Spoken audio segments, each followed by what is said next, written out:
February 22nd, 1943. A 21-year-old woman walks into an execution chamber in total silence. No tears, no begging, no crack in her voice. The executioner waiting for her had already taken hundreds of lives. He thought there was nothing left that could surprise him. He was wrong, because the woman about to die under his blade wasn't a soldier, wasn't a spy. She never held a weapon in her life. All she had was a stack of paper, and the nerve to hand it out anyway. That single decision terrified an entire regime. And in the next few minutes, you're going to understand exactly why. If you're the kind of person who comes here for stories about ordinary people who chose extraordinary courage, don't leave this page yet.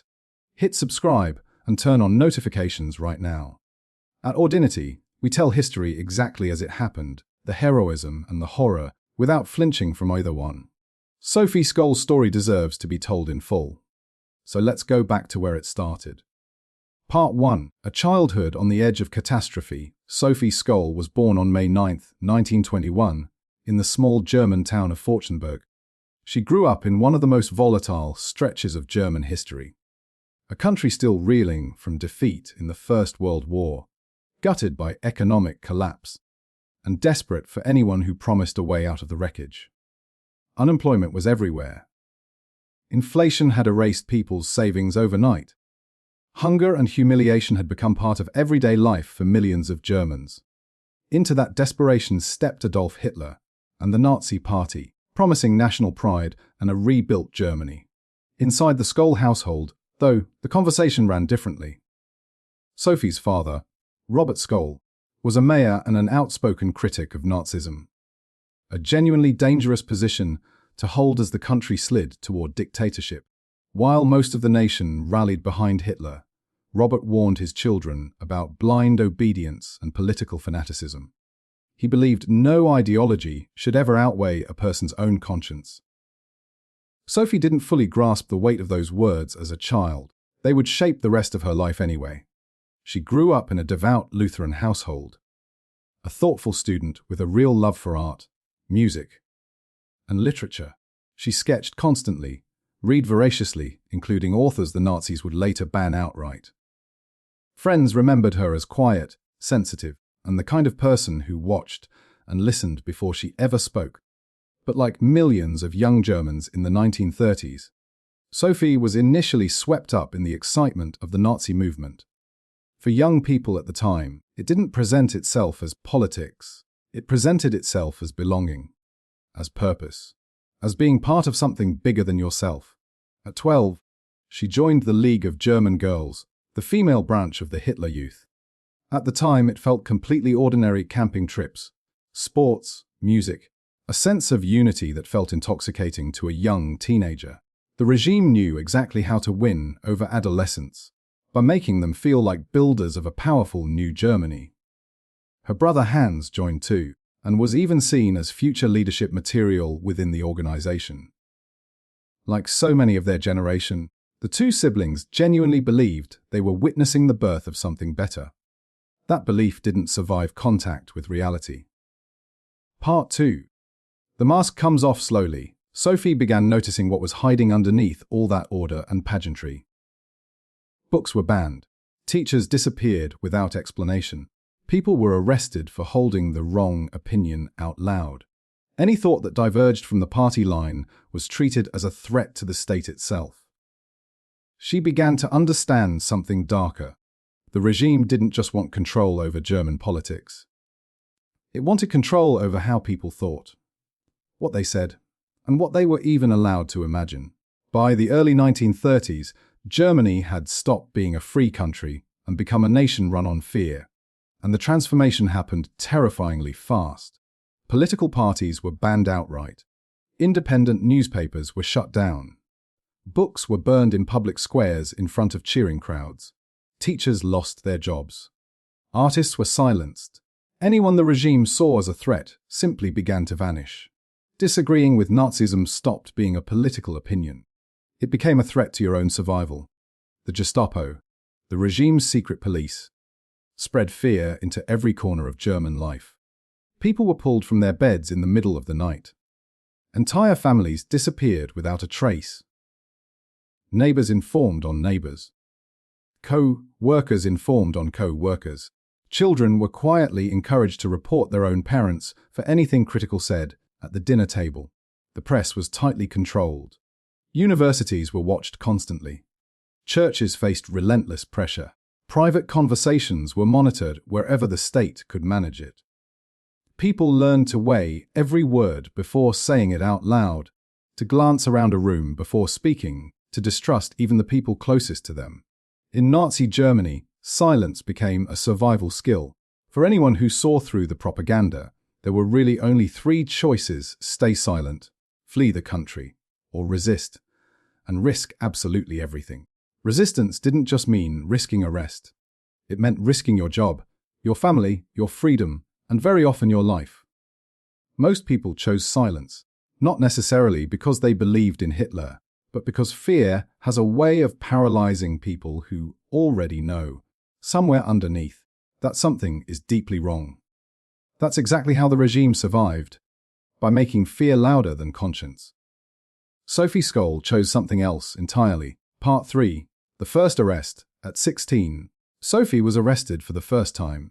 She was still young, but she'd already started noticing the cracks running through the regime she used to admire. Her brother Hans had been caught participating in an underground anti-Hitler youth movement, loose networks of young people who rejected the state's total grip on their lives and their minds. Some gathered secretly to listen to banned music. Others read outlawed authors. A few even physically confronted members of official Nazi youth organizations. To the regime, any flicker of independent thought was treated as dangerous. When police showed up at the Scholl family home, Sophie and her siblings were taken into custody too. The raid made one thing brutally clear: no family, no matter how ordinary, was actually safe. Sophie's own detention lasted only a few hours. Hans stayed locked up for 3 weeks, interrogated repeatedly. Even though her own time in custody was brief, it left a permanent mark. For the first time, the regime's cruelty had walked straight through her own front door. Fear stopped being something distant. From that point on, indifference wasn't an option Sophie could live with anymore. Part 4. Munich. In 1940, Sophie finished secondary school and started working as a kindergarten teacher. Partly to sidestep the mandatory national labor service the regime had imposed on young people. Eventually, she enrolled at the University of Munich to study philosophy and biology, reuniting there with Hans, who was studying medicine. It was in Munich that her worldview shifted for good. Despite constant Gestapo surveillance, the university remained one of the last places where real intellectual conversation could still survive, even in fragments. Sophie connected with writers, professors, and thinkers who criticized the regime in hushed, careful conversations, always staying just out of reach of the secret police. She read more. She questioned more. And she came to a hard truth: the Nazi regime didn't survive on violence alone. It survived on the silence of ordinary people who knew better and said nothing. It was in Munich that Sophie found the group that would define, and ultimately end, her life. Part 5. The White Rose. The White Rose was a small circle of university students who decided to attempt something almost nobody left in Nazi Germany had the nerve to try: telling the truth out loud, not with weapons, with words. The group included Hans Scholl, Alexander Schmorell, Christoph Probst, Willy Graf, and their philosophy professor, Kurt Huber. They were, in almost every way, ordinary young people. Many of them religious, most of them devoted readers of philosophy and literature. What united them was a single conviction: staying silent in the face of Nazism was itself a form of complicity. They wrote pamphlets in secret. Philosophical essays, moral reflections, biblical references, and direct condemnations of Hitler's regime. They wrote at night. They printed in hiding. Then they scattered the pamphlets across Munich and other German cities, slipped into phone booths, mailed anonymously to doctors and professors, left on lecture hall benches. Every step had to be executed with extreme caution. If the Gestapo caught them, the charge would be treason, and in Nazi Germany, treason almost always meant death. The White Rose's message was blunt. Nazism is a crime against humanity. Resist. The group's activity began in June 1942, with the first pamphlets written mainly by Hans and Alexander, inspired by their Christian faith and first-hand reports of atrocities on the Eastern Front. At first, Sophie mostly observed. That didn't last. She wanted to write. She wanted to print. She wanted to distribute the pamphlets herself. And she understood something the others hadn't fully considered. As a woman, she drew far less suspicion from the Gestapo than her male counterparts.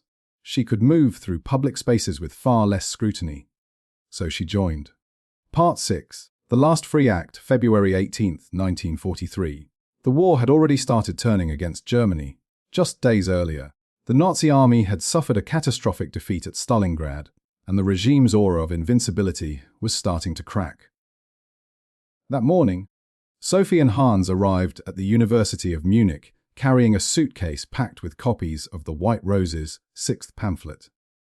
Their boldest yet, directly condemning the regime's crimes and calling on the German people to resist before the whole country was destroyed by war and tyranny.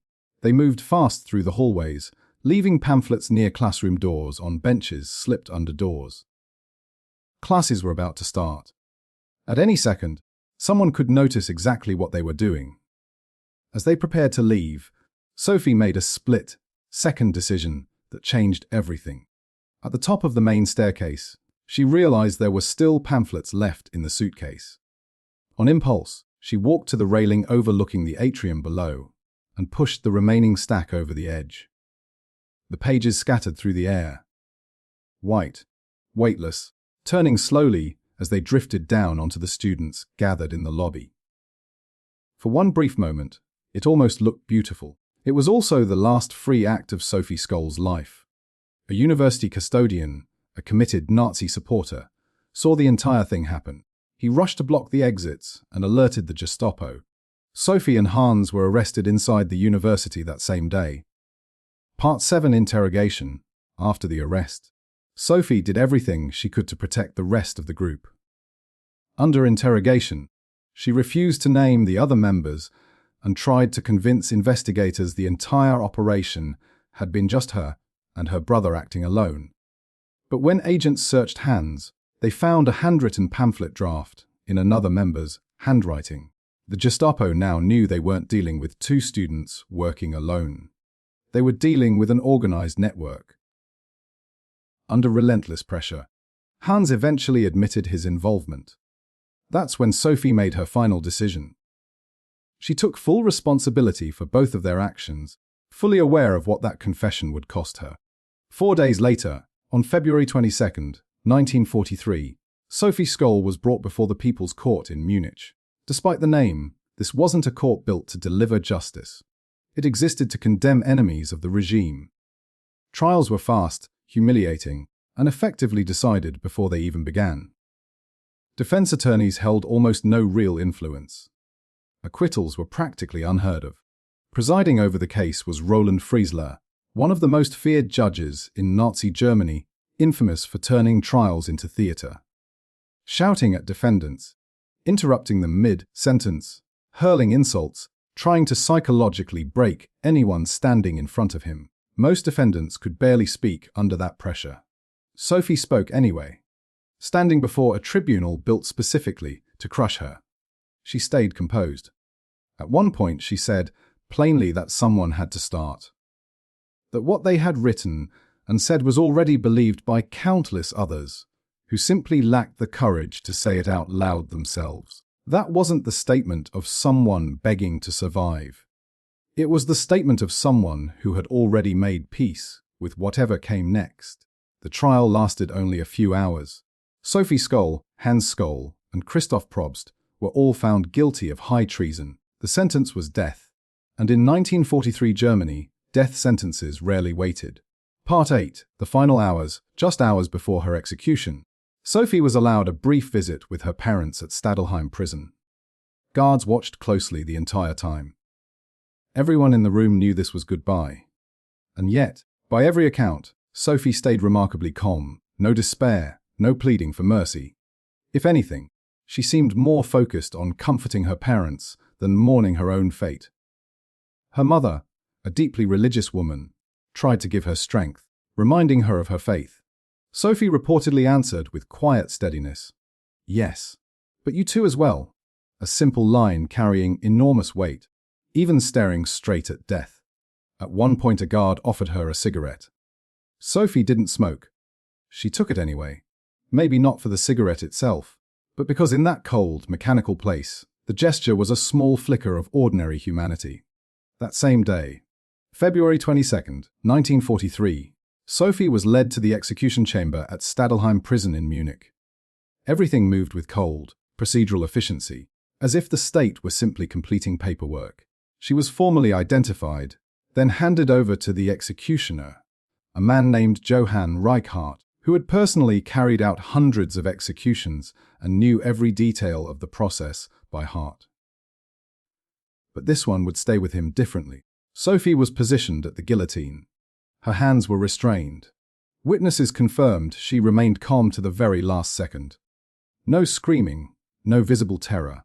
Then the blade fell. It was over almost instantly. Even a man who had carried out hundreds of executions couldn't walk away from that one unaffected. Years later, Reichardt would say he had never seen anyone face death with the composure Sophie Scholl showed that day. Part 9. What outlived her, Sophie Scholl was 21 years old. She never commanded an army, never held political office, never led an uprising. She had no soldiers, no political power, no protection of any kind. All she had were words, and the conviction that staying silent in the face of injustice was itself a form of participating in it. In a country where millions had learned to obey out of fear, Sophie chose to act anyway, fully aware of what it might cost her. And she paid it.